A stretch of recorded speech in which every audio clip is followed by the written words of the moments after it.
The title of today's class is Addicted to the Ministry.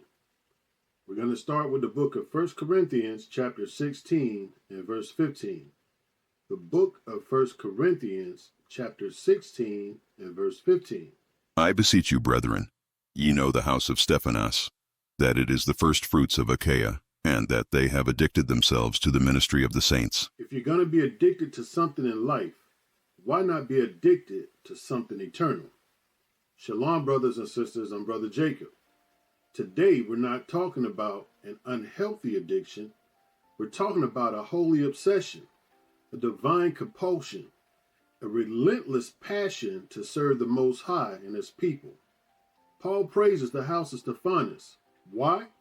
Because they addicted themselves to the ministry, not casually involved, not just showing up. They were fully committed, consistently engaged, and spiritually obsessed. Today we're going to learn what it means to be addicted to the ministry, how to develop this addiction, and the rewards that follow when you dedicate your life to serving others.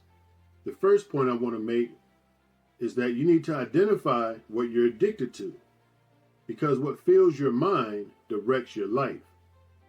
Most people are addicted to distraction, scrolling, watching, and gossiping. But Paul spotlights a family that shifted their addiction from selfishness to service.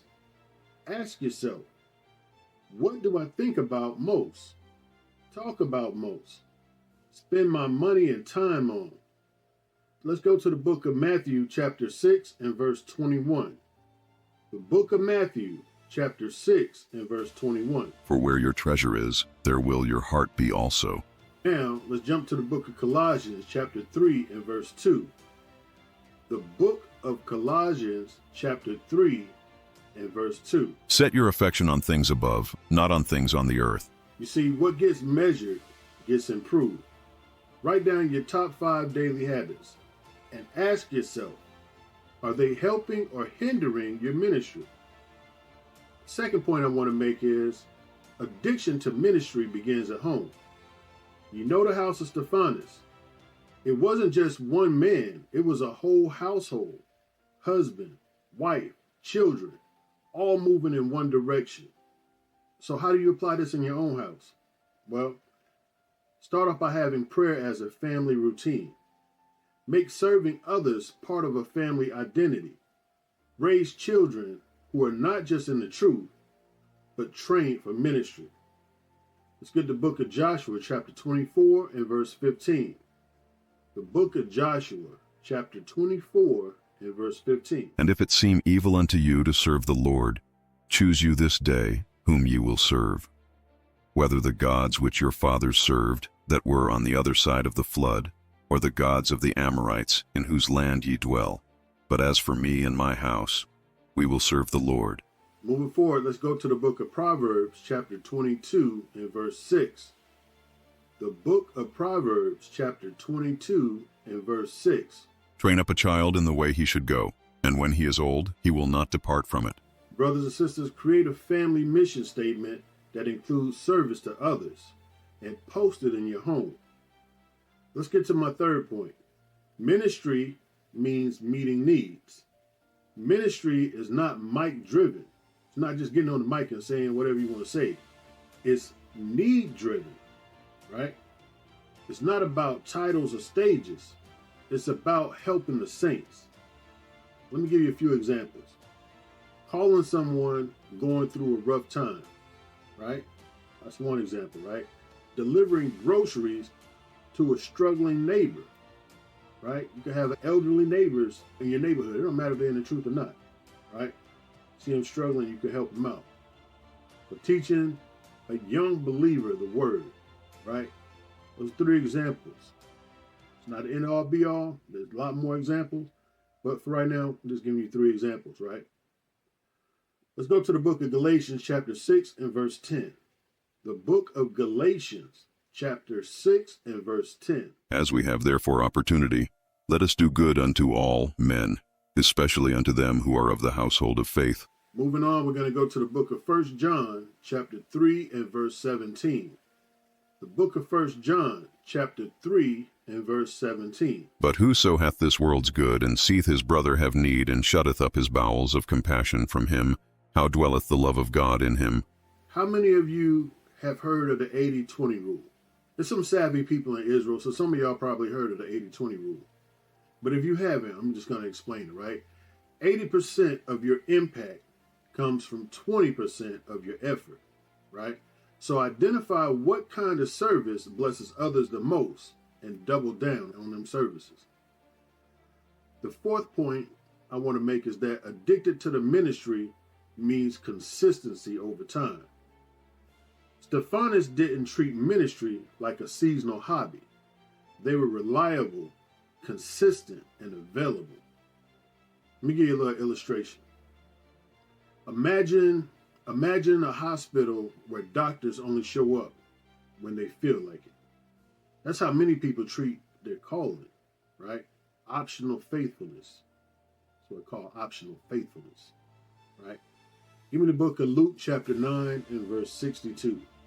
The book of Luke chapter 9 and verse 62. And Yahushua said unto him, No man, having put his hand to the plow and looking back, is fit for the kingdom of God. Now let's get the book of 1 Corinthians chapter 15 and verse 58. The book of 1 Corinthians chapter 15 and verse 58. Therefore, my beloved brethren, be ye steadfast, unmovable, always abounding in the work of the Lord, forasmuch as ye know that your labor is not in vain in the Lord. Family, create a weekly service schedule. Make your ministry as non-negotiable as your job, right? The fifth and final point that I want to make here is that there is a reward for the addicted.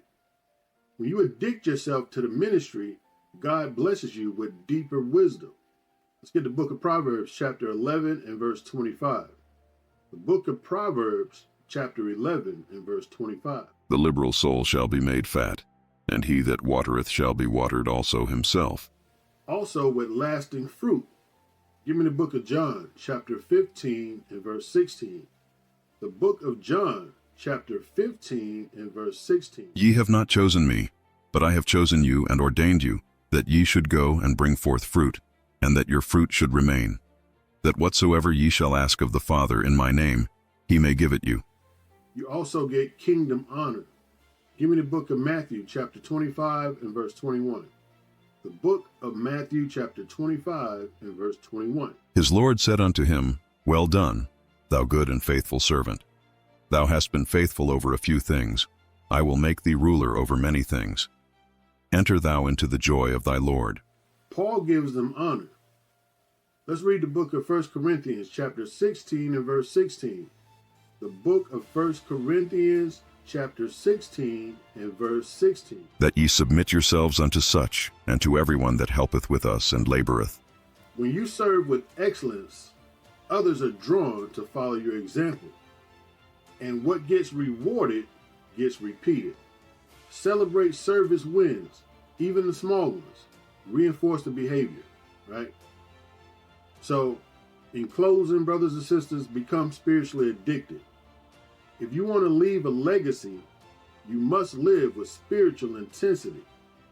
Be known not for your title, but for your impact. Not for your wealth, but for your willingness to serve. Got a little challenge for you, brothers and sisters out there. Become like the house of Stephanas.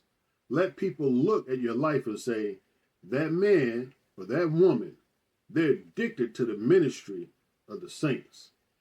Identify your current obsessions. Replace them with service. Engage your household in weekly ministry goals. Start small, but stay consistent. Last but not least, brothers and sisters, track your impact and improve every week. Shalom, Israel.